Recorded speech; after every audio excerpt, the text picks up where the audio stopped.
Hello friend, good morning all of you. आइए दोस्तों, आज हम लोग क्या करेंगे, स्ट्रेस स्ट्रेन डायग्राम और माइल्ड स्टील के लिए सीखेंगे, जो पार्ट 3 है।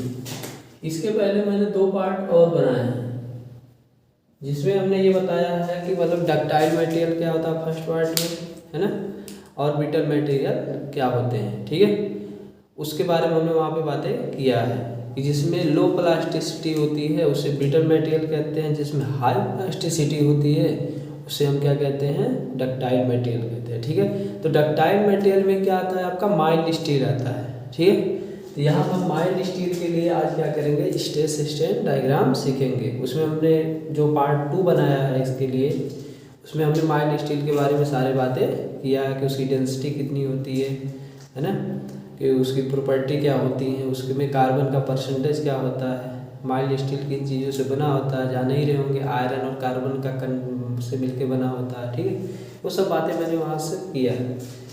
अच्छा, आज हम सीखेंगे क्या कि मतलब स्ट्रेस स्ट्रेन डायग्राम कैसे खींचा जाता है। ठीक है, तो जो स्ट्रेस स्ट्रेन डायग्राम खींचने के लिए क्या किया जाता है, इसके लिए एक टेस्ट किया जाता है जिसे हम टेंसाइल टेस्ट कहते हैं।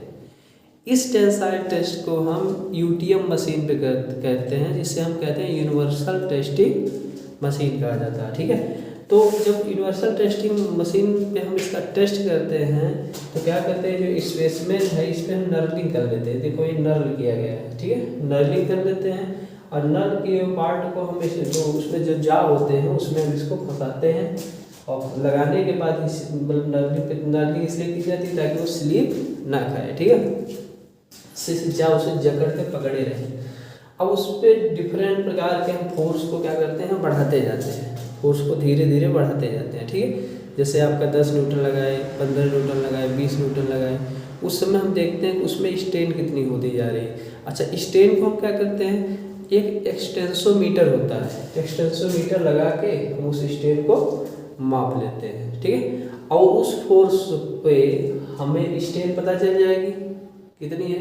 ठीक है, तो हम क्या करते हैं, हम जानते हैं फार्मूला होता है हमारे पास, स्ट्रेस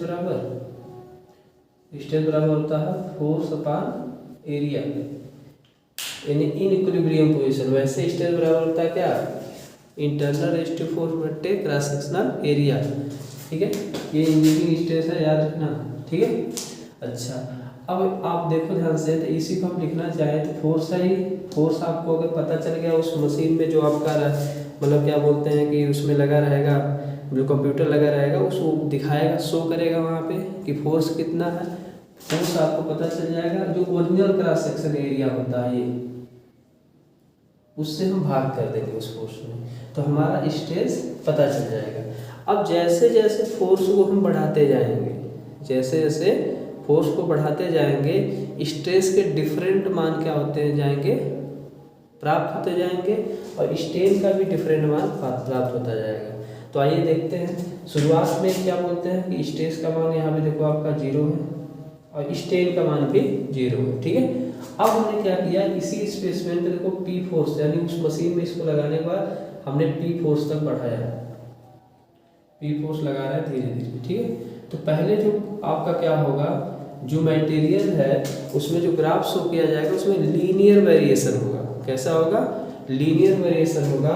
ओ से ए हम यहाँ पे दिखाते हैं, इसको ओ से ए दिखाते हैं। ए को हम क्या कहते हैं, ए को हम कहते हैं यहाँ पे क्या, ये जो होता है उसको हम बोलते हैं प्रोपोर्शनल लिमिट। क्या होता है, प्रोपोर्शनल लिमिट, प्रोपोर्शनल लिमिट। ठीक, इसे क्या कहते हैं, प्रोपोर्शनल लिमिट कहते हैं। अच्छा, अब ये हमारा जो हो गया, क्या हो गया, प्रोपोर्शनल लिमिट हो गया। अच्छा, अब यहाँ तक जो होता है मटेरियल जो होगा वो से ए तक, ठीक है, वो लीनियर बिहेवियर करेगा। कैसा, लीनियर बिहेवियर करेगा, ये लीनियर बिहेवियर करेगा। यहाँ पे आप लीनियर लिख सकते हैं, समझिएगा। ओ से ए तक क्या होगा, लीनियर बिहेवियर करेगा, ओ से ए तक लीनियर बिहेव करेगा। ठीक है, लीनियर बिहेव का मतलब क्या होगा, जैसे जैसे आप स्ट्रेस को बढ़ाओगे, जैसे जैसे आप फोर्स को बढ़ाओगे, स्ट्रेस का मान देखो बढ़ता जाएगा। दिखाते हैं आपको, देखो स्ट्रेस का मान बढ़ रहा है और स्ट्रेन का मान भी बढ़ रहा है, ठीक है। स्ट्रेस का मान भी बढ़ रहा है, स्ट्रेन का मान भी क्या होता है, बढ़ता जाता है। देखो स्ट्रेस का मान बढ़ता जा रहा है और स्ट्रेन का मान भी क्या हो रहा है, बढ़ता जा रहा है। तो इसी को हम लीनियर बिहेवियर कहेंगे, ठीक है। ये तो बात समझ में आ गई आपको। अच्छा, अब हम क्या करेंगे, अब हम स्ट्रेस मतलब फोर्स की वैल्यू को और बढ़ाएंगे, उसमें मशीन से फोर्स की वैल्यू को और बढ़ाएंगे। तो जब हम फोर्स की अच्छा एक चीज़ और जान, ओ से ए तक, ओ से ए तक ही हुक्स लॉ का क्या होता है, पालन होता है। क्या होता है, हुक्स लॉ का पालन होता है। ओ से ए तक ही क्या होता है दोस्त, हुक्स लॉ का पालन होता है। हुक्स लॉ क्या होता है आपको समझ में आएगा। तो हुक्स लॉ देखो होता क्या पहले समझो, ठीक है। इसी में अभी हम इसी को क्या बोलते हैं, इसी अगर लोड को हम आगे बढ़ाते हैं तो एक पॉइंट और मिलता है, थोड़ा इसको भी समझ लीजिए। एक पॉइंट और मिलता है जिसको हम बी कहते हैं। क्या, बी कहते हैं। तो जो बी पॉइंट होता है दोस्त, बी पॉइंट जो होता है उसे हम क्या कहते हैं, उसे कहते हैं इलास्टिक लिमिट। क्या कहते हैं, इलास्टिक लिमिट। जितने भी डक्टाइल मटेरियल होते हैं उसमें आपका एक पॉइंट आता है इलास्टिक लिमिट। यानी इलास्टिक लिमिट है क्या, पहले ये समझा जाए इलास्टिक लिमिट है क्या, ठीक है। इलास्टिक लिमिट वह मतलब इलास्टिक लिमिट पे ही आपका क्या इलास्टिक पॉइंट प्राप्त होगा। इलास्टिक लिमिट वह होती है जिसमें अगर किसी मटेरियल को लोड लगाया जाए, क्या लोड लगाया जाए, ठीक है। इलास्टिक लिमिट तक अगर लोड लगाया जाएगा और उस लोड को अगर हटा दिया जाए तो जो मटेरियल अपने ओरिजिनल पोजीशन में क्या हो जाता है, आ जाता है, अपने ओरिजिनल पोजीशन में आ जाता है। जैसे मान लो ये आपका इलास्टिक एक है, ठीक है। इस पर हम ऐसे लोड लगाए, ठीक। अब इस पर लोड लगाए हैं, विद इन इलास्टिक लिमिट है इस पर लोड, या इलास्टिक लिमिट तक मान लो लोड लगाए हैं, छोड़ेंगे तो क्या हो जाएगा, ये अपनी ओरिजिनल पोजीशन देखो आपको ऐसा फिर हो जाएगा, ठीक है। तो इसका मतलब क्या है, इलास्टिक लिमिट वह पॉइंट होता है या इलास्टिक लिमिट वो होती है जब मटेरियल पर कोई लोड हम लोड करते हैं, यानी लोडिंग करते हैं, तो लोड करने के बाद, ठीक है, उसे जब अनलोडिंग करते हैं तो मटेरियल अपने ओरिजिनल पोजीशन में क्या होता है, आ जाता है, ठीक है। तो ये पॉइंट हमारा आ जाता है बी। अब आओ इसके बारे में थोड़ा सा कुछ बातें समझो, ठीक है। अगर दोस्त यहाँ पे देखें तो आपको मैंने अभी बोला कि ये आपका क्या होता है, वो से ये आपका ये लीनियर बिहेवियर दिखाता है। कैसा, लीनियर बिहेवियर दिखाता है। और इसको हम ये पॉइंट को हम बोलते हैं प्रोपोर्शनल लिमिट, ठीक है। तो एक आपका शब्द आता है जिसे हुक्स लॉ कहते हैं। क्या कहते हैं, हुक्स लॉ कहते हैं। अब ये माइंड में आएगा सही हुक्स लॉ होता क्या है, ठीक। तो हुक्स लॉ होता क्या, पहले ये समझो। हुक्स लॉ क्या, हुक्स लॉ होता है क्या बाबू, विद इन इलास्टिक लिमिट। क्या, विद इन इलास्टिक लिमिट जो स्ट्रेस होता है वो स्ट्रेन के प्रोपोर्शनल होता है। यानी प्रत्यास्था सीमा के अंतर्गत, यानी इलास्टिक लिमिट के अंदर, ये इलास्टिक लिमिट है, इसके अंदर जो आपका स्ट्रेस होता है वो क्या होता है, स्ट्रेन के प्रोपोर्शनल होता है। यानी stress is proportional to strain, यानी stress is proportional to strain, ठीक है। अच्छा, अगर हम यहाँ पे ध्यान से देखें तो यहाँ पे स्ट्रेन यानी ये जो आपने एप्सिलॉन लिखा है इसकी घात 1 है, इसकी घात 1 है। तो ये चीज़ें कहाँ तक दिखाई देती है बाबू, ओ से ए तक होता है। ये लीनियर वेरिएशन होता है। क्या होता है, लीनियर वेरिएशन होता है। अब अगर ए से बी कोई कहे तो आप कहोगे सर यहाँ पे लीनियर वेरिएशन नहीं होता है, यानी नॉन लीनियर वेरिएशन होता है। क्या होता है बाबू, नॉन लीनियर वेरिएशन होता है। लेकिन परिभाषा जब भी बोली जाती है हुक्स लॉ की, ये बोली जाती है कि with in elastic limit, with in elastic limit जो आपका स्ट्रेस होता है वो स्ट्रेन के क्या होता है, प्रोपोर्शनल होता है। इसी को सॉल्व करते होंगे तो आता है stress equal to capital E और एप्सिलॉन मतलब स्ट्रेन। अब ये हमारा फार्मूला मिल जाता है। अगर हम यहाँ से ई बराबर निकालें तो आता है क्या, सिग्मा बट्टे एप्सिलॉन, सिग्मा बट्टे एप्सिलॉन। जो मात्रक आपका स्ट्रेस का होता है, जो मात्रक स्ट्रेस का होता है वही मात्रक क्या हो जाता है, देखो आपका मतलब क्या बोलते हैं, मॉडुलस ऑफ इलास्टिसिटी का हो जाता है। ये क्या है, मॉडुलस ऑफ इलास्टिसिटी है जो किसी मटेरियल की निश्चित होती है, जो किसी मटेरियल की निश्चित होती है। ठीक है, अच्छा अब मन में आएगा कि सर ये बताइए आप इनमें कि जो लीनियर मतलब क्या बोलते हैं कि हुक्स लॉ का पालन करने वाले मटेरियल कौन कौन से हो सकते हैं। ठीक है, ठीक है, तो आप जानते हैं जितने भी सॉलिड मटेरियल है, क्या जितने भी सॉलिड मटेरियल हैं, जैसे आपका मेटल हुआ, वुड हुआ, ठीक है, कंक्रीट है, प्लास्टिक है, ठीक है, और सिरेमिक्स होते हैं, ये क्या करते हैं आपके हुक्स लॉ का पालन करते हैं, हुक्स लॉ का पालन करते हैं। ठीक है, ये बात तो आपको समझ में आ गई। अब देखो आपका यहाँ से अगर हम देखें तो हमें अगर यहाँ से फार्मूला, अगर हम इसी फार्मूले को अगर और हल करना चाहें तो आप देखो क्या आपको मिलता है यहाँ पे। देखिए इसी को हल करते हैं, मिटाने जाना है। ठीक है, अगर इसी को आप हल करते हो तो आप अभी आपको प्राप्त हुआ था सिग्मा बराबर क्या मिला था बाबू, सिग्मा बराबर मिला था कैपिटल ई और एप्सिलॉन। ओके, तो हम जानते हैं सिग्मा, सिग्मा क्या स्ट्रेस है, स्ट्रेस अगर पी फोर्स लगाते इसका क्रॉस सेक्शन एरिया अगर मान लो ए हो तो आपका इसके स्थान पे लिख सकते हो पी अपान ए, पी अपान ए लिख सकते हो, और बराबर क्या हो जाएगा आपका यहाँ पे ई इंटू एप्सिलॉन। एप्सिलॉन क्या स्ट्रेन है, स्ट्रेन बराबर आप जानते होंगे डेल्टा एल अपान क्या होता है यल, यल मतलब जो आपकी गेज लेंथ है, जो ओरिजिनल लेंथ थी, क्या ओरिजिनल लेंथ थी। ठीक है, अब जो एक्सटेंसोमीटर लगा हुआ है उसकी सहायता से हम यहाँ से यहाँ तक क्या कर सकते हैं, देख सकते हैं कितना डेल्टा एल आया। अगर डेल्टा एल आपको निकालना हो तो आराम से आप निकाल सकते हो पी एल अपान ए, पी एल अपान ए। ये बहुत इंपॉर्टेंट फार्मूला बनता है, क्या बहुत इंपॉर्टेंट फार्मूला बनता है। इसमें आप देखते हो पी एल अपान ए ही आया है, पी एल अपान ए ही आया है। तो आप यहाँ पे जो देख रहे हैं ए से ई, ए इंटू ई, तो देखो ए इंटू ई को हम क्या कहते हैं, देखो यहाँ लिख रहे हैं इसी चीज को, ए इंटू ई को हम कहते हैं एक्सियल रिजिडिटी। क्या कहते हैं दोस्त, एक्सियल रिजिडिटी, एक्सियल रिजिडिटी।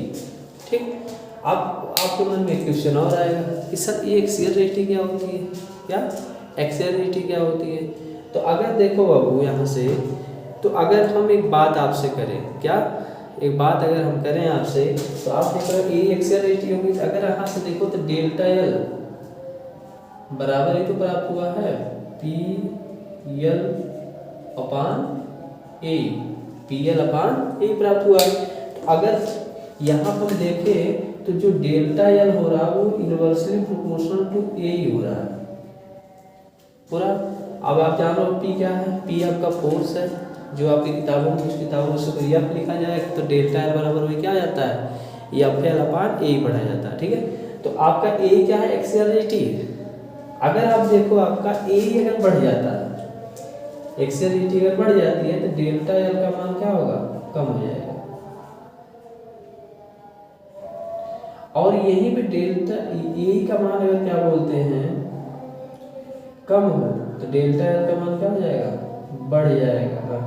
ए का मान अगर कम हो तो डेल्टा एल का मान बढ़ जाएगा। मतलब क्या है थोड़ा समझिए, समझिए ये कोई मटेरियल है, ठीक है, रबड़ है, मान लो ये रबड़, ठीक, ये रबड़ है, ठीक, इस पर हम फोर्स लगा रहे हैं तो देखो क्या होगा, ये आपका ऐसे हो जा रहा है या ऐसे हो जा रहा है। ठीक है, मतलब क्या हुआ, इसमें डेल्टा एल आपका ऐसे बढ़ रहा है। ठीक है, इसका मतलब क्या हुआ, इसका मतलब क्या हुआ कि एक्सियल रिजिडिटी क्या है, कम है, एक्सियल रिजिडिटी कम तभी ये ऐसे हो पा रहा है। अच्छा, यही अगर मान लो तांबे का तार का ऐसे चल रहा होता है, ठीक है, उसको आप पकड़ के फोर्स लगाते, ज़्यादा फोर्स लगाते, खींचते तो डेल्टा एल का मान क्या होता, कम होता। उतने ही फोर्स लगाते तब तो डेल्टा एल का मान क्या होता, आपका यहाँ पे कम प्राप्त होता है। इसका मतलब एक्सियल रिजिडिटी क्या है, ज़्यादा है, एक्सियल रिजिडिटी क्या है, ज़्यादा है। ठीक है, अच्छा यहाँ पे एक चीज़ और देख सकते हैं, अगर सेम मटेरियल हो, मान लीजिए ये है, ठीक, ये आपका क्या है, आपका मान लो माइल्ड स्टील है, ठीक है, ये आपका क्या है, मान लो कास्ट आयरन है,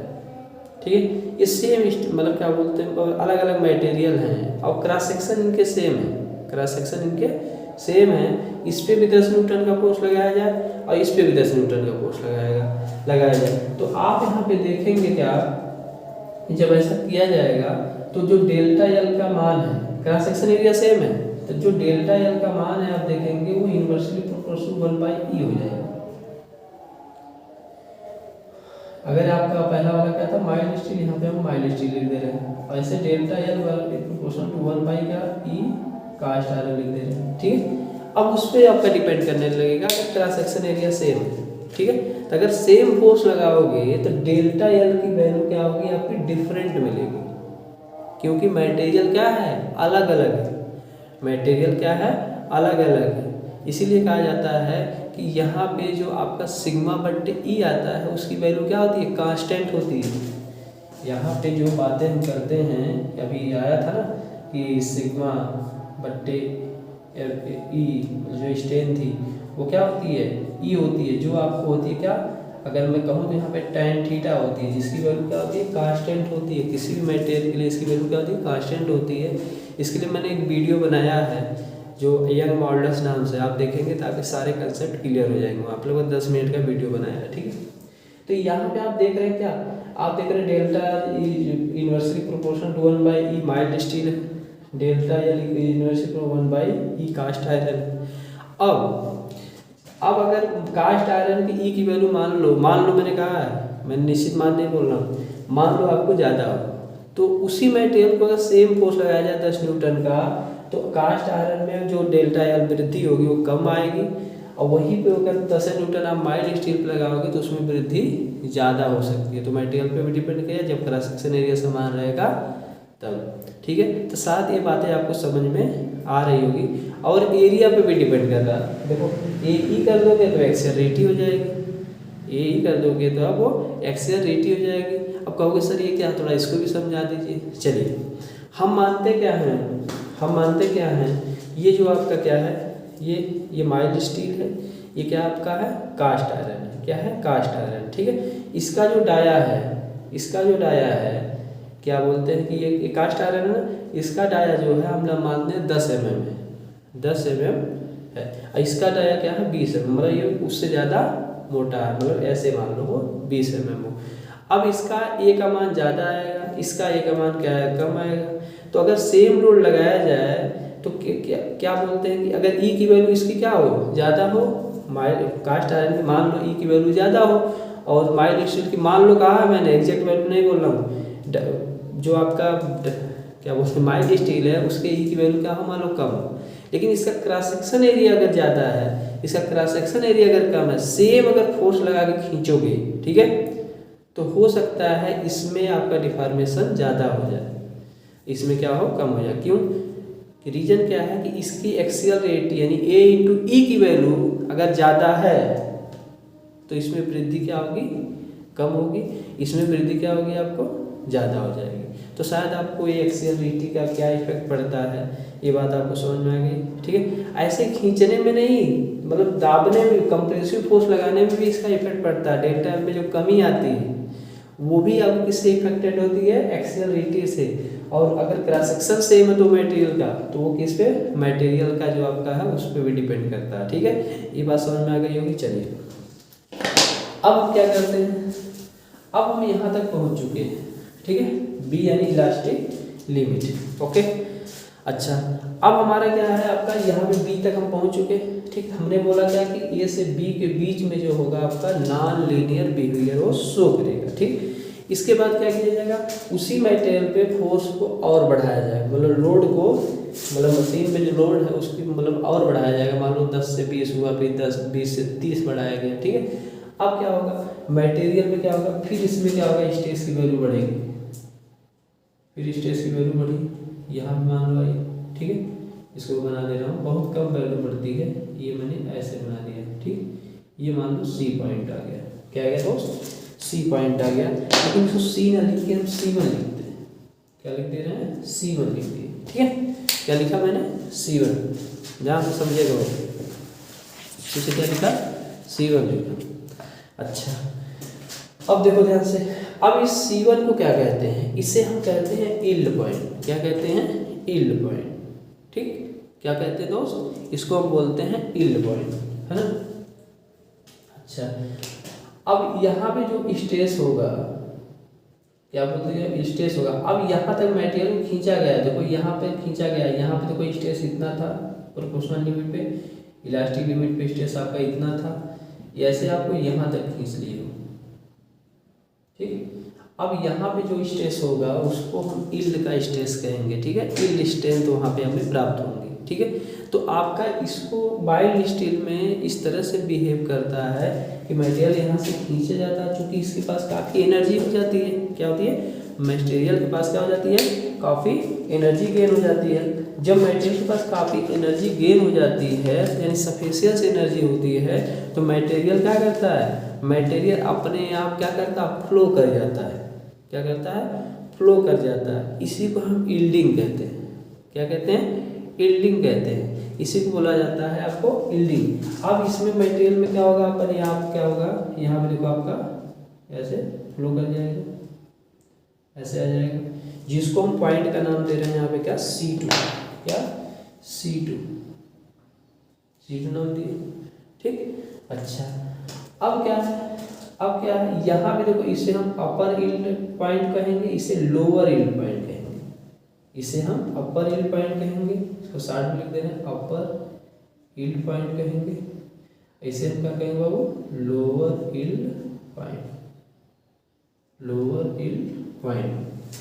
अब जब भी किसी मटेरियल की हम या किसी भी पार्ट की डिजाइन करेंगे, या किसी भी मतलब पार्ट की हम डिजाइन कर रहे हैं, तो उसमें क्वेश्चन होगा कि सर कौन सी हम स्ट्रेंथ लेंगे, कौन सी स्ट्रेंथ लेंगे। तो हमेशा याद रखिएगा, जब भी हम किसी भी मतलब पार्ट की डिजाइन करते हैं, हम डिजाइन वाला जो सब्जेक्ट करते हैं, मशीन डिजाइन पढ़ते हैं, या RCT में हम बीम की किसी डिजाइन करते हैं, ठीक है। तो वहाँ पे जब भी डिजाइन किया जाएगा, तो वहाँ पे जो मतलब स्ट्रेंथ लिया जाएगा, वो कौन सी स्ट्रेंथ लिया जाएगा? लोअर यील्ड पॉइंट वाली जो स्ट्रेंथ है, इसको लिया जाएगा। यानी उसी को हम बोलते हैं सिग्मा वाई। याद है ना? सिग्मा वाई जो लिखते हैं हम, यही होता है। क्या होता है? सिग्मा वाई यही होता है, ठीक। अच्छा, तो इसको हमने बोल दिया था क्या? अपर यील्ड पॉइंट। अब लिख चुके होंगे, इसको बोलते हैं क्या? लोअर यील्ड पॉइंट, ठीक है। ये बात आपको समझ में आ गई होगी। अच्छा, इसको मिटा देते हैं, क्योंकि जगह नहीं है। चलो, अब सुनिएगा ध्यान से। तो क्या होता है बाबू आपका? ये आपका मटेरियल को जब हमें यहाँ पे फोर्स लगाते गए, तो उसके अंदर क्या एनर्जी क्या हो गई थी? अपने आप क्या हो गई? सफिशिएंट एनर्जी आ गई थी। क्योंकि आप जानते हो, कोई मटेरियल को जब हम पकड़ के खींचते हैं, तो उसमें स्ट्रेन एनर्जी आती है। क्या? स्ट्रेन एनर्जी होती है। और वो स्ट्रेन एनर्जी क्या होती है? जैसे जैसे आप उसे पकड़ के खींचते हो, उसके अंदर बढ़ती जाती है, उसके अंदर स्ट्रेन एनर्जी बढ़ती जाती है। और जब आप क्या बोलते हैं, कोई उसी लोड को हटाते हो, तो क्या कर जाता है? मटेरियल अपने ओरिजिनल पोजीशन में आ जाता है, ठीक है। अच्छा, जब आ गई मतलब स्ट्रेन एनर्जी की बात, तो एक बात हम यहाँ पे और कर लेते हैं, थोड़ा सा ये देख लेते हैं, ठीक। अगर बाबू हम बात करें यहाँ पे, ये आपको जो पॉइंट था B, इसको हमने बोला था क्या? इस B पॉइंट को हमने क्या बोला था? B पॉइंट को हमने बोला है यहाँ पे इलास्टिक लिमिट। क्या बोला है? इलास्टिक लिमिट बोला है, ठीक है। अब यहाँ पे इसका अगर हम देखें ध्यान से, तो इसका ये आपका एरिया बनेगा पूरा टोटल। रुक जाओ, ये हमें एरिया बनाएंगे, ये पूरा एरिया बनेगा, ठीक। तो इसके बारे में थोड़ा सा जान लो कि है क्या, पूरा एरिया है क्या। ये एरिया किस चीज़ को रिप्रेजेंट कर रहा है, ठीक। अच्छा, आपने ये आपने कहा कि सर ये इलास्टिक लिमिट है। ये क्या है? इलास्टिक लिमिट, ठीक। तो आपने एक चीज़ पढ़ा होगा, क्या? Proof stress. आपने एक बहुत शब्द सुना होगा, प्रूफ स्ट्रेस, ठीक। कई बार लोग पूछ लेते हैं कंपटीशन में, ठीक। अब बात आती है सर ये प्रूफ स्ट्रेस होता क्या है, ठीक है। प्रूफ स्ट्रेस होता क्या है? और देखो, जब किसी मटेरियल को पकड़ के खींचा जाता है, ठीक है, पकड़ के खींचा जाता है, तो उसमें स्ट्रेन एनर्जी क्या होती है? मतलब कलेक्ट होती रहती है। तो जब उसको हम इलास्टिक लिमिट तक खींच लेते हैं, तो उस समय जो स्ट्रेस आपका उत्पन्न होता है यहाँ पे, जैसे मान लीजिए आपके यहाँ से स्ट्रेस हम रिप्रेजेंट करें यहाँ पे, तो यही स्ट्रेस जो होता है प्रूफ स्ट्रेस बोला जाता है। क्या बोला जाता है? प्रूफ स्ट्रेस बोला जाता है, ठीक है। तो इस समय जो आपका मतलब प्रूफ स्ट्रेस यानी इलास्टिक लिमिट तक जब आप खींचते हो, तो इस समय जो आपका मतलब मटेरियल है, उसमें जो स्ट्रेन एनर्जी कलेक्ट होती है 1/2 sigma E into epsilon B, यानी स्ट्रेन एनर्जी जो आपकी इलास्टिक लिमिट पे, क्या? इलास्टिक लिमिट पे, ठीक है। अच्छा, इसी को हम कहते हैं क्या, ये जो वैल्यू आती है इसी को हम प्रूफ रेजिलेंस बोलते हैं। क्या बोला जाता है? Proof resilience. प्रूफ रेजिलेंस बोलते हैं। प्रूफ क्या होता है? रेजिलेंस बोला जाता है। ठीक, ये बात समझ में। तो कोई प्रूफ रेजिलेंस बोले, प्रूफ स्ट्रेस के बोले तो आप बोल लोगे, कोई दिक्कत तो होगा नहीं। ठीक है। अच्छा, एक शब्द और आता है रेजिलेंस। क्या होता है?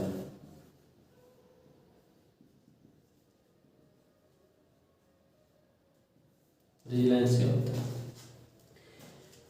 इलास्टिक लिमिट के अंदर अगर किसी मटेरियल को जब खींचा जाता है तो उस मटेरियल या उस ऑब्जेक्ट में जो उसके अंदर एनर्जी मतलब क्या बोलते हैं, कलेक्ट होती है। ठीक, जो एनर्जी कलेक्ट होती है वही क्या होती है? आपकी रेजिलेंस कही जाती है। इस ये जो एनर्जी होती है बाबू, वो स्ट्रेन एनर्जी जो होती है वो रिकवर होती है, मतलब उसे बोला जाता है कि रिकवर स्ट्रेन एनर्जी है। क्या है? रिकवरेबल आपका स्ट्रेन एनर्जी। मतलब मान लो किसी मेटल को हम यहाँ तक खींचे, ठीक है, तो इसका ये जो एरिया शो होगा, ये जो एरिया जो शो करेगा वो एनर्जी को शो करेगा। तो वो जो एनर्जी होगी उसे हम रिकवरेबल स्ट्रेन एनर्जी कहेंगे। वही क्या होता है? आपका रेजिलेंस कहलाता है। क्या कहलाता है? रेजिलेंस कहलाता है। इसमें कोई दिक्कत तो नहीं होनी चाहिए। ठीक है, चलिए ये बात भी हमने समझा दिया। प्रूफ स्ट्रेस क्या होता है, प्रूफ रेजिलेंस कहाँ पे मिलता है, हमने बताया इलास्टिक लिमिट पे जब तक हम जब लोड लगा के खींचते हैं तो हमारा प्रूफ रेजिलेंस मिल जाता है। रेजिलेंस क्या होता है उस चीज़ को भी मैंने समझा दिया कि अगर इलास्टिक लिमिट के अंदर कहीं पे मान लो यहाँ पे है तो इतना जो एरिया होगा वो आपका क्या होगा? रेजिलेंस कहा जाएगा। यहाँ तक खींचा जाए तो इसके इधर का जो एरिया होगा रेजिलेंस कहा जाएगा। इससे हम रिकवरेबल स्ट्रेन एनर्जी कहते हैं। इसी के कारण मटेरियल जो होता है क्या करता है? अपने ओरिजिनल पोजीशन में आ जाता है। ठीक है, चलिए अब क्या करते हैं आप, तो हम एक चीज़ और बताएं। क्या हम एक चीज़ बताए कि बाबू देखो यहाँ पे जो आपका C2 आया है जिसे लोअर यील्ड पॉइंट कहते हैं। क्या? लोअर यील्ड पॉइंट कहते हैं। उस समय जो स्ट्रेस की वैल्यू आती है यहाँ पे, अगर हम यहाँ पे दिखाएं उस चीज़ को तो उसको हम लिखते हैं सिग्मा वाई। तो जब भी किसी मटेरियल की डिज़ाइन करते हैं या किसी बीम की डिज़ाइन करते हैं, किसी पार्ट की डिज़ाइन करते हैं, तो हम हमेशा डिज़ाइन में जो स्ट्रेंथ लेते हैं वो यील्ड स्ट्रेंथ लेते हैं। कौन वाली? यील्ड स्ट्रेंथ लिया जाता है ना, यील्ड स्ट्रेंथ जो लिया जाता है वो कौन लिया जाता है? सिग्मा वाई जो लिया जाता है वो क्या होता है दोस्त? याद रखिएगा, लोअर यील्ड पॉइंट वाली स्ट्रेंथ हम लेते हैं। लोअर यील्ड पॉइंट वाली स्ट्रेंथ हम लेते हैं। अच्छा, अब मन में है सर ये स्ट्रेंथ क्या होती है? क्या स्ट्रेंथ क्या होती है? देखो दोस्त, एक वीडियो मैंने बनाया है स्ट्रेंथ वर्सेस स्ट्रेस। ठीक है, एक वीडियो मैंने बनाया, उसको आप जाके देख लीजिएगा। वैसे थोड़ा सा मैं बोल दे रहा हूँ, आप लोग 10 या 15 मिनट का मैंने बनाया है उसके बारे में, बहुत अच्छी तरह से एक्सप्लेनेशन किया। ठीक है, प्लेलिस्ट में होगा, देख लीजिएगा। आइए देखो दोस्त, जो स्ट्रेस होता है वो लोड और क्रॉस सेक्शन एरिया पे निर्भर करता है, लेकिन जो स्ट्रेंथ होती है किसी मटेरियल की ना, उसकी स्ट्रेंथ क्या होती है? फिक्स होती है। जैसे कोई स्टील, मान लो ये स्टील है, ये आपका कापर है, ठीक है, तो इसकी स्टील की जो स्ट्रेंथ होगी वो तो निश्चित होगी, और कापर की भी जो स्ट्रेंथ होगी वो तो निश्चित होगी। ठीक है, लेकिन स्ट्रेस इसका बदल सकता है। क्रॉस सेक्शन एरिया सेम होगा, लोड अलग अलग लगाओगे स्ट्रेस बदल जाएगा। अगर क्रॉस सेक्शन एरिया क्या सेम है, मतलब डिफरेंट है, तो आपका स्ट्रेस क्या हो जाएगा? बदल जाएगा। ये चीज़ें मैंने बहुत बढ़िया से वहाँ बताया, वहाँ पे देख लीजिएगा। तो हमेशा याद रखिएगा डिजाइन में, और एक बात और याद रखिएगा कि डिजाइन पॉइंट ऑफ व्यू से जो स्ट्रेंथ की प्रॉपर्टी होती है किसी मटेरियल की बहुत इंपॉर्टेंट होती है। यानी किसी भी मटेरियल की जो स्ट्रेंथ होती है उसी स्ट्रेंथ के अनुसार ही किसी मटेरियल की हम क्या करते हैं? डिजाइन करते हैं। ठीक है, ये बात आपको समझ में आ गई। चलिए, तो आप याद रखेंगे क्या कि जो लोअर यील्ड पॉइंट आपका होता है उस समय जो स्ट्रेंथ होती है वही डिजाइन में हम यूज करते हैं। ठीक है, इसे हम डालें, समझा चुके हैं। अब हम क्या करेंगे? अब क्या होता है दोस्त मटेरियल में आफ्टर यील्डिंग? क्या आफ्टर यील्डिंग मटेरियल में होता क्या है कि मटेरियल, अब क्या होता है उसके जो मटेरियल होते हैं, आप जानते हो कोई भी मतलब मटेरियल जो बना होता है उसमें उसके एटम जो होते हैं उनके बीच में कुछ ना कुछ गैप होता है, बहुत सारे एटम उसमें मान सकते, ये कोई मटेरियल था, ऐसे ऐसे मैं एटम दिखा दे रहा हूँ।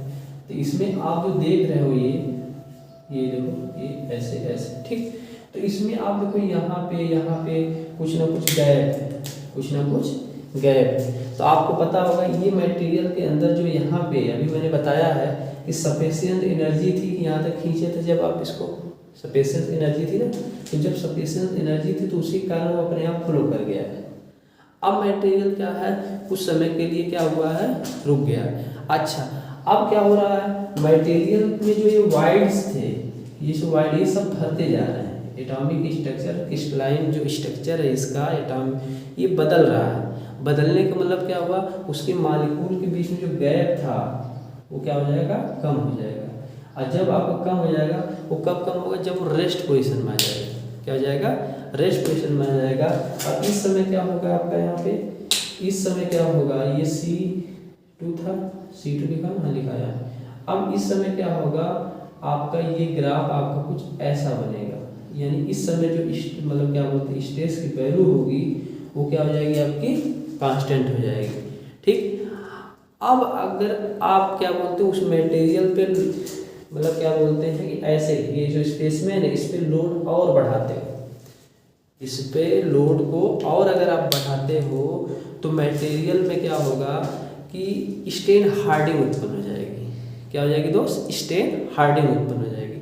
अब मन में आएगा कि सर ये स्ट्रेन हार्डिंग होती क्या है, ठीक है, स्ट्रेन हार्डिंग होती क्या है, ठीक। तो स्ट्रेन हार्डिंग होती क्या है बाबू, जो आपका मटेरियल था उसके बीच में जो आपका वाइड्स थे, वाइड्स मतलब जो आपका रिक्त स्थान था, ठीक है। अब वो फ्लो करने के बाद क्या हुआ, वो रिक्त स्थान क्या हो जाएंगे, भर जाएंगे। और जब भर जाएंगे तो मॉलिक्यूल पास पास हो जाएंगे, तो उनके बीच में जो बॉन्डिंग है और मजबूत हो जाएगी। और जब बॉन्डिंग और मजबूत हो जाएगी तो अब आप अगर आप फोर्स लगा के उसके फिर खींचोगे तो वो क्या करेंगे, फिर और क्या कहते हैं रेजिस्टेंस उत्पन्न करेंगे। क्या हो जाएंगे, रेजिस्टेंस उत्पन्न करते हैं। तो यही फिनोमिना जो होती है उसे क्या कहते हैं, स्ट्रेन हार्डिंग कहते हैं। आप कहोगे कैसे सर, ठीक। आपको अगर मान लो यही है वे मटेरियल है, इसको हम हैमरिंग कर दें, क्या हैमरिंग कर दें थोड़ा सा मतलब हीट करके, तो आप देखोगे क्या होगा, इसके मॉलिक्यूल पास पास हो जाएंगे। जब इसके मॉलिक्यूल पास पास हो जाएंगे तो उसी मटेरियल को खींचोगे तो क्या हो जाएगा आपका, और ज़्यादा क्या करेगा, विरोध करेगा, उसके मॉलिक्यूल पास पास हो जाएंगे ना, ठीक। ये बात आपको समझ में आ जाएगी। तो यहाँ पे मतलब लिखा है कि due to strain hardening material become stronger. अब स्ट्रेन हार्डिंग के कारण ये मटेरियल क्या हो जाता है, और स्ट्रांग हो जाता है। क्या हो जाता है, और स्ट्रांग हो जाता है। जब स्ट्रांग हो जाता है तो अब मटेरियल को अगर पकड़ खींचा जाएगा, ये तो C2 है, ठीक। तो यहाँ पे D पॉइंट है, यहाँ तक क्या है स्ट्रेस, मतलब जो स्ट्रेस की है वो क्या आपका स्ट्रेस का वैल्यू क्या है, कांस्टेंट है, यानी स्ट्रेस आपकी क्या हो गई है, निश्चित हो गई है, ठीक। अब क्या है, अगर हम इस पे लोड लगा के खींचते हैं, मतलब मशीन में आप लोड को बढ़ाते हो आप, तो यही क्या होता है मटेरियल आपका इसी मटेरियल में ऐसे देखने को मिलता है, ऐसे देखने को मिलता है, ठीक है। अच्छा, अब थोड़ा सा यहाँ पे एक चीज़ और समझते चलो, क्या एक चीज़ और समझते चलो। देखो दोस्त, होता क्या है आपका, ये बात तो समझ आ गई होगी आपको, ये बात आपको समझ में आ गई, ठीक है। ये स्ट्रेन हार्डिंग होती है।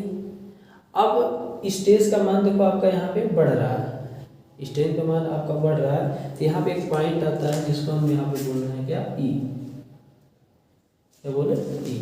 अब इसके बाद अगर मटेरियल पे आप मतलब यहाँ पे जो मतलब स्पेसमैन था डक्टाइल मटेरियल के, इस पर आप फिर लोड को आप बढ़ाओगे, तो लोड को जब बढ़ाओगे तो उसी मटेरियल में क्या हो जाएगा, निकलिंग होना शुरू हो जाएगा। क्या होना शुरू हो जाएगा बाबू, निकलिंग होना शुरू हो जाएगा। और मटेरियल का जो स्ट्रेस है, यानी स्ट्रेस में स्ट्रेंथ जो सहने की क्षमता है वो घटेगी। और निकलिंग होने के बाद क्या बोलते हैं, मटेरियल क्या हो जाएगा, डिफॉर्मेशन उसमें होगा। और इसके बाद मटेरियल क्या हो जाएगा यहाँ पे कप एंड कोन शेप में, मैंने बताया था ना, उसमें बताया था डक्टाइल मटेरियल में, ये जब भी टूटता है कप एंड कोन शेप में क्या हो जाएगा, टूट जाएगा। और मटेरियल क्या हो जाता है, फेलोर हो जाता है। मटेरियल क्या हो जाता है, फेलोर हो जाता है। जहाँ पे इसको हम यफ बोलते हैं। ठीक, तो ये तो आपका अगर ऐसे आपका आ रहा है तो इसको हम बोलते हैं क्या, आपका इंजीनियरिंग स्टेज में ऐसा देखने को मिलेगा। कैसा, इंजीनियरिंग स्टेज में देखने को मिलेगा। लेकिन रियल में अगर देखा जाए, क्या रियल में अगर देखा जाए तो मटेरियल के साथ हुआ क्या है, देखिएगा यहाँ से हम डॉटर दिखा रहे हैं, ऐसे ऐसे ऐसे ऐसे ऐसे ऐसे यूं। ठीक है, इसे हम एफ डैश कह दे रहे हैं। ये जो हमने ग्राफ बनाया ये डॉटेड करके रेड कलर से, यहाँ पे जो आपको स्ट्रेस आता है वो क्या होता है, उसको बोलते हैं ट्रू स्ट्रेस, जिसे सिग्मा टी से रिप्रेजेंट करते हैं, याद होगा। इसे बोलते हैं क्या, ट्रू स्ट्रेस। हमने बताया था ट्रू स्ट्रेस क्या होता है, इसके पहले 2 वीडियो जो बनाया है उसमें ये बातें हमने एक्सप्लेन किया। ठीक है, ये बात समझ में आ रही है आपको। ठीक है, इस पॉइंट को हम कहते हैं अल्टीमेट पॉइंट। क्या कहा जाता है वो, इसको अल्टीमेट पॉइंट। इसको क्या कहा जाता है, फ्रैक्चर पॉइंट। क्या कहा जाता है, फ्रैक्चर पॉइंट। तो जो अल्टीमेट पॉइंट होता है उस पे जो स्ट्रेस की वैल्यू होती है वो मैक्सिमम होती है, sigma ultimate. Okay, sigma ultimate. तो अल्टीमेट पॉइंट पे क्या होता है, आपका स्ट्रेस की वैल्यू क्या होती है दोस्त, मैक्सिमम होती है। ठीक है, अच्छा यहाँ पे जब टूटा तो ये भी देखो कुछ स्ट्रेंथ लगा, इसे हम यहाँ पे फ्रैक्चर स्ट्रेंथ बोल सकते हैं, फ्रैक्चर स्ट्रेंथ बोल सकते हैं। ठीक, तो आप याद रखिएगा कि आपका जो ई पॉइंट होता है उसके बाद जब आप इस पे स्पेसमेन पे लोड लगाया जाता है तो ऐसा देखने को मिला है कि तभी निकलिंग होना शुरू होता है। निकलिंग होने का मतलब समझ रहे हो ना आप, निकलिंग आपका होना शुरू हो जाता है। उसके बाद एफ पे आने पर मटेरियल क्या हो जाता है, फेल हो जाता है। फेल होने का मतलब कप एंड कोन शेप में टूट जाता है। ठीक है, यही जब हम पढ़ाएंगे आपको stress diagram for brittle material, जैसे कास्ट आयरन का है ना, या कंक्रीट का जब बनाया जाएगा तो ये इसी मटेरियल जब यहाँ पे फेलोर होगा तो क्या हो जाएगा, फ्लैट बनेगा, समतल जैसा एक खाली बनेगा, टूटेगा तो। ठीक है, टेंसाइल में जब ऐसा होगा देखेंगे अभी। ठीक, ये बात समझ में आ गई आपको। ठीक, तो आज हम इसमें क्या बोलते हैं, कुछ आपको डिफरेंट मतलब क्या पॉइंट्स बनेंगे, उनके बारे में थोड़ा सा बातें कर लेते हैं। ठीक है, चलिए। अच्छा, एक चीज़ और समझना हमें है, थोड़ा सा यहाँ पे हम बताते हैं। ये बातें समझ में आ गई होगी शायद आपको। ठीक है, तो हमेशा याद रखना डिजाइन के लिए ये वाला रखना है। अच्छा, एक चीज़ देख रहे हैं आप, क्या इसमें 2 स्ट्रेंथ आई है, एक आपका देखो ये स्ट्रेंथ आई है, एक आपकी ये स्ट्रेंथ आई है। इसीलिए कहा जाता है कि जो मतलब डक्टाइल मटेरियल होते हैं उसमें क्या होते हैं, 2 स्ट्रेंथ होती है। एक आपकी क्या होती है बाबू, अल्टीमेट स्ट्रेंथ होती है, एक क्या होती है आपकी यील्ड स्ट्रेंथ होती है। और डिजाइन में अगर माइल्ड स्टील है तो उसमें 2 स्ट्रेंथ यील्ड पॉइंट आपको मिलता है। एक आपका क्या होता है, अपर यील्ड पॉइंट मिलता है, एक क्या होता है, लोअर यील्ड पॉइंट मिलता है। ठीक, तो जब भी डिजाइन किया जाता है तो हम कैलकुलेशन में क्या करते हैं, लोअर यील्ड पॉइंट को लेते हैं, यानी यील्ड स्ट्रेंथ लेते हैं। लेकिन लोअर यील्ड पे जो आपका मतलब लोअर यील्ड पॉइंट पे जो स्ट्रेंथ मिलती है उसी को हम क्या करते हैं, लेते हैं। आरसीटी में हुआ, मशीन डिजाइन हुआ, इसमें जो प्रॉब्लम सॉल्व करते हैं तो उसका यूज करके हम उसे सॉल्व करते हैं। ठीक है, अच्छा इसमें अगर आप ध्यान से देखें कुछ पॉइंट्स हमको हम लिख देते हैं ताकि आपको दिक्कत ना हो। ठीक है, चलिए, तो अगर हम बात करें यहाँ पे तो इसको हम थोड़ा सा मिटा देते हैं। ठीक, आप यहाँ पे एक चीज़ देख रहे हैं, क्या देख रहे हैं बाबू, यहाँ पे एक पॉइंट था ए। क्या था, पॉइंट ए था, ये पॉइंट ए था। अगर हम इससे यहाँ पे ऐसे डालते हैं, मान लीजिए हमको इसको ए मान लिए, दूसरा कलर यूज करते हैं, इसको हम ए था तो यहाँ पे स्मॉल में ए लिखते हैं। ठीक है, तो यहाँ से देखो ओ से ए दूरी आ गई। ठीक है, ओ से ए दूरी आएगी, यानी ओ से ए अगर देखा जाएगा तो यहाँ पे क्या होगा, आपका जो डिफॉर्मेशन होगा लीनियर डिफॉर्मेशन होगा। क्या होगा, लीनियर डिफॉर्मेशन होगा। बोलो, ये बात समझ में आ रही है शायद आपको। ठीक है, ये बात आपको समझ में आई होगी। अच्छा, इसके बाद आप देखो यहाँ से बी पॉइंट था, क्या आपका बी पॉइंट है, तो यहाँ से अगर हम यहाँ पे ऐसे डालते हैं तो इसको अगर मैं बी बोलूँ, यहाँ से क्या बी बोलूँ, तो ओ से बी, ओ से बी अगर कोई पूछे तो ओ से बी में क्या हो रहा है आपका, इलास्टिक डिफॉर्मेशन। क्या होगा, इलास्टिक डिफॉर्मेशन हो रहा है। अब कहोगे कहाँ है वो, देखो यहाँ से बाबू, यहाँ से यहाँ तक जो हुआ था आपका लीनियर डिफॉर्मेशन हुआ था, इसी से लेके बी तक जो हुआ है स्ट्रेन जो आई है ओ से बी, वहाँ पे इलास्टिक डिफॉर्मेशन हुआ है, ठीक है। अच्छा, ऐसे ही आपका यहाँ पे सी पॉइंट, बी और सी पॉइंट होते हैं बहुत करीब में होते हैं, ठीक है ना। अगर हम यहाँ से इसमें अगर ऐसे डाल दें तो इसे अब क्या कैसे कहेंगे, इससे देखो ध्यान से देखना, ये बहुत करीब में होता है, ये जो मैं ऐसे जो बना रहा हूँ, ठीक है, ये ऐसे कर दे रहा हूँ।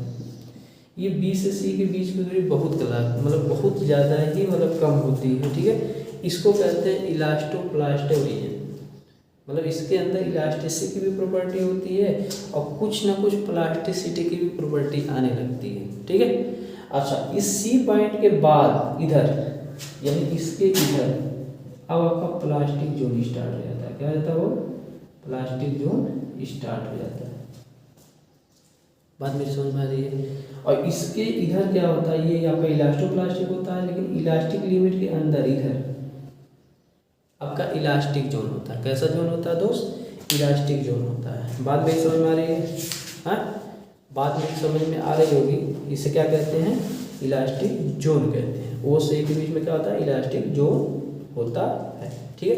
सॉलिड को हम जो तो बोलते हैं वो परफेक्ट मेमोरी सब्सटेंस भी बोला जाता है। जितने भी सॉलिड मटेरियल, जैसे अभी मैंने बताया था, वुड हुआ, स्टील हुआ, सिरेमिक्स हुआ, ठीक है, तो ये जो भी होते हैं उनको क्या बोलता है, परफेक्ट मेमोरी सब्सटेंस कहा जाता है। क्या, परफेक्ट मेमोरी सब्सटेंस कहा जाता है, ये भी याद रखिएगा। और जो फ्लूइड होता है उसको हम क्या कहते हैं, जीरो मेमोरी सब्सटेंस कहते हैं। क्या कहते हैं, जीरो मेमोरी सब्सटेंस भी बोला जाता है। यानी क्या सीखा कि सर सॉलिड को क्या कहते हैं, परफेक्ट मेमोरी सब्सटेंस कहा जाता है। और जो फ्लूइड होते हैं, फ्लूइड समझते हो, तरल जो होते हैं, उसको क्या कहा जाता है, जीरो मेमोरी सब्सटेंस के नाम से जाना जाता है। ये भी बात आप जान रहे हैं, ठीक है। तो हमने आपको यहाँ पे बताने का ये प्रयास किया कि बाबू ओ से बी आपका क्या होता है, ओ से बी आपका जो आया हुआ है वो क्या है, इलास्टिक डिफॉर्मेशन हुआ है। अच्छा, ऐसे ही आप यहाँ पे एक चीज़ और देख रहे हैं। क्या देख रहे हैं, यहाँ पे एक चीज़ और देख रहे हैं। क्या, रुको बताते हैं। डी से ही है ना, रुक जाओ, बी। अब कोई बी है और यहाँ पे डी, अगर हम इसको ऐसे मिला दें, ऐसे हमने मिला दिया, तो बी से जो डी के बीच में है, इसको तो मैंने बता दिया इलास्टोप्लास्टिक जोन है। लेकिन अगर हम बी से डी के बीच में बात करें, बी डी, क्या बोले बाबू, बी डी, तो बी डी को हम क्या कहते हैं, बी डी जो होता है उसे हम बोलते हैं परफेक्ट प्लास्टिक इल्डिंग। क्या बोलते हैं, परफेक्ट प्लास्टिक इल्डिंग। बात समझ में आई, परफेक्ट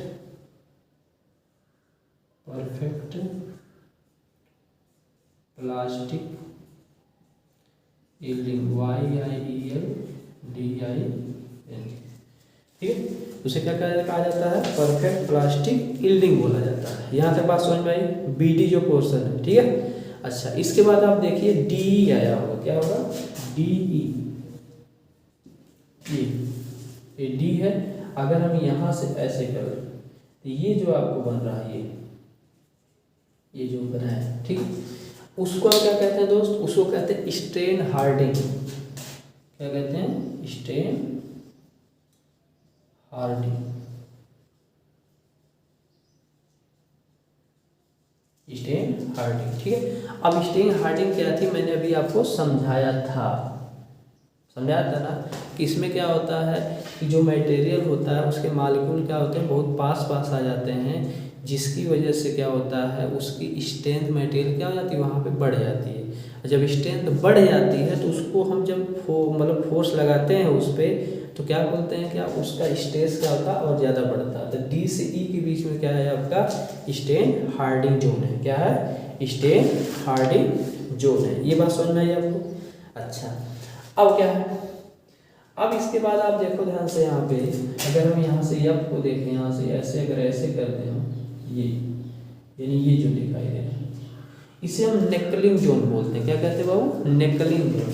यानी इसे हम ई बोल रहे हैं इस मान में, इसको हम एफ बोले, तो ई एफ जो आएगा, ई एफ को हम क्या कहेंगे, नेकलिंग जोन कहेंगे।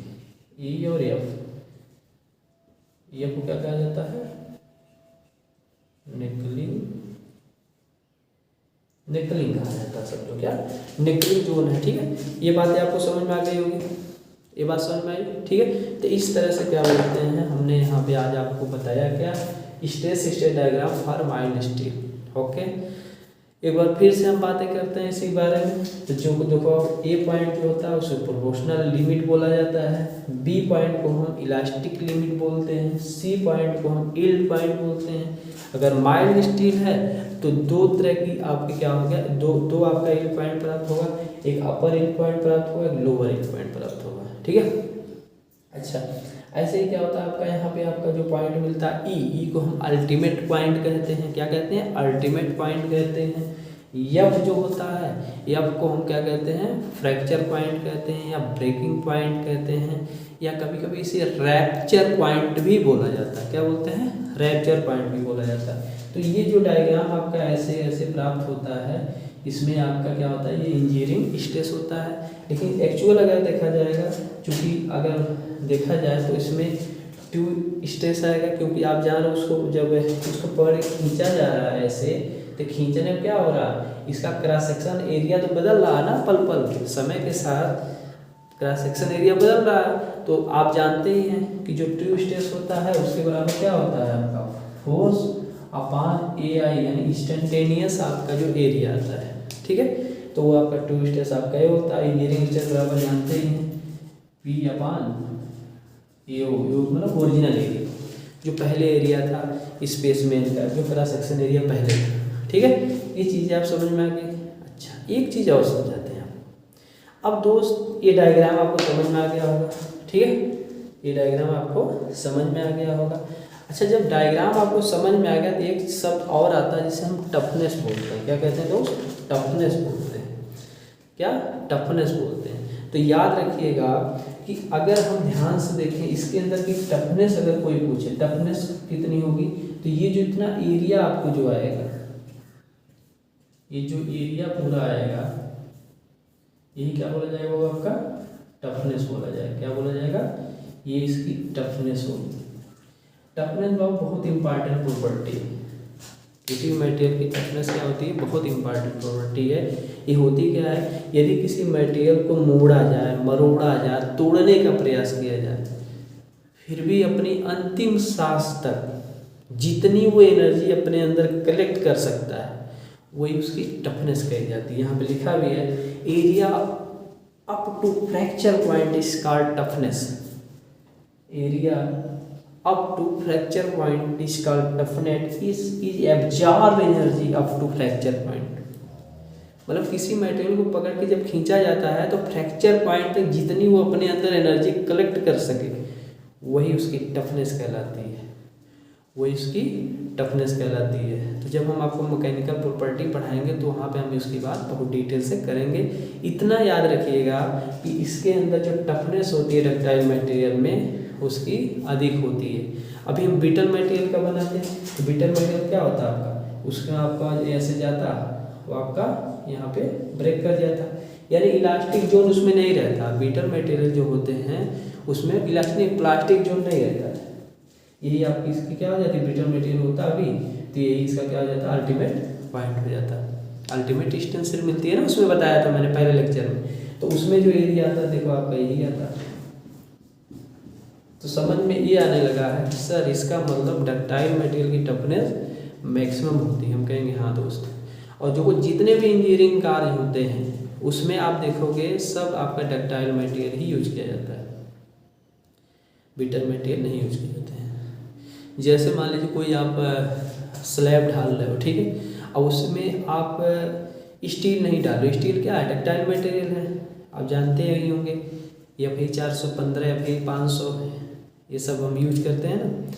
तो आपका जो रॉड अगर नहीं डालोगे, रॉड क्यों डाली जाती है, क्योंकि उसमें आपका जो रॉड होता है वो डक्टाइल मटेरियल होता है। डक्टाइल मटेरियल क्या होता है, टूटने से पहले क्या होता है, संकेत देता है। देख ही रहे हैं कई पॉइंट्स आते हैं, और ब्रिटल मटेरियल का अचानक टूट जाएगा, ठीक है।